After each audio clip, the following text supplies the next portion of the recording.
The coffin was lighter than it should have been. That was my first thought as I lowered my son into the ground with my own hands. 9 years of wait. 9 years of breath. Reduced to something gravity barely noticed. My phone vibrated in my pocket. Once. Twice. Then it wouldn't stop. I didn't look. The priest spoke, but his words slid past me like rain on glass. I watched the dirt hit the wood. Soft. Polite. As if even the earth felt sorry.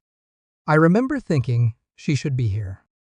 Across town, crystal glasses were clinking. Laughter. A birthday cake I had paid for.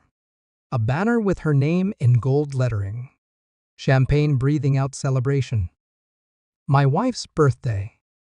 My son's funeral. The vibration stopped. A message preview lit the screen through the fabric of my suit. We're finally free. No name. Just a number I didn't recognize. I didn't cry. I didn't scream. I finished burying my child alone. Then I wiped my hands on my trousers, stood up straight, and felt something inside me go very, very quiet. She didn't come home that night. I sat at the kitchen table with the lights off, my son's room untouched behind me. The silence felt staged. Like a set after filming Wrapped. She finally walked in at 2:17 a.m., smelling of champagne and someone else's cologne. "Rough day?" she asked, kicking off her heels. I nodded. She smiled. Not at me. At her phone. At the party, she told me later, she made a speech. Thanked the people who helped her rediscover herself. She didn't mention my name. She mentioned his. Her ex-lover. The one she said was ancient history. The one who suddenly had opinions about my company's restructuring. The one who'd started consulting her over late-night calls. Then she handed me my gift. A folded t-shirt. White. Branded. DIVORCED. Bold letters. Corporate font. The room laughed. I remember the heat rising behind my eyes. Not rage. Calculation delayed by shock. I stood up. Applauded with them. Then I walked out. 5 minutes later, I came back. Took her birthday gift from the table. A watch worth more than the mortgage. She didn't stop me. She didn't have to. By the time I reached the car, my phone exploded. 157 missed calls. I turned it off. Grief makes you observant. When everything that mattered is gone, the lies glow brighter. I started small. Phone bills. Shared cloud storage. Calendar invites marked private. I watched the way she tilted her screen away from me, the way her voice softened for someone who wasn't there. I ordered a DNA test. Not because I doubted my love. Because I doubted hers. The company came next.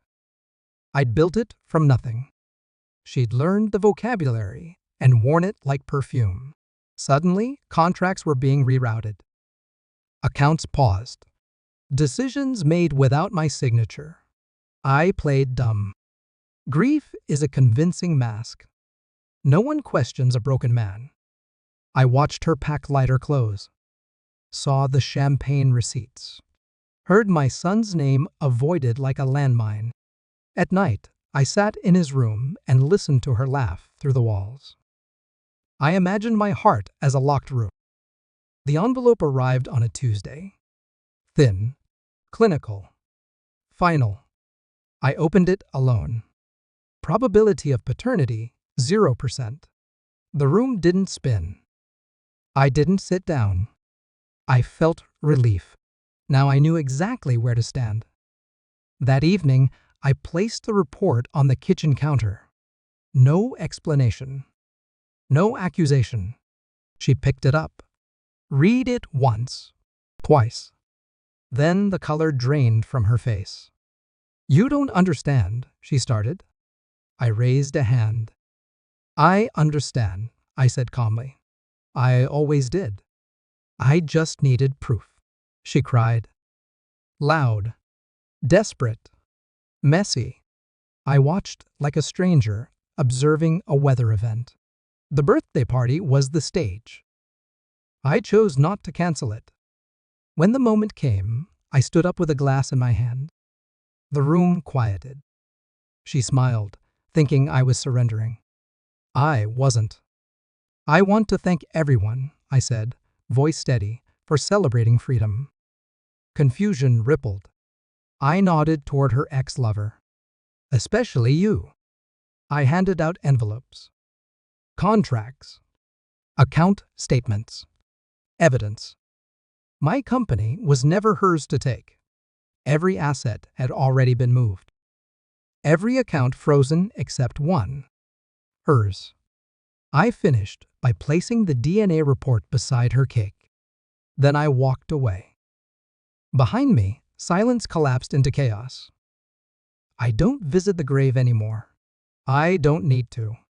My son lives in the quiet I protect now. She still calls. Messages pile up like dust. I don't delete them. I don't read them either. Some losses hollow you out. Others sharpen you. I buried my child alone. And I left my wife buried in the truth.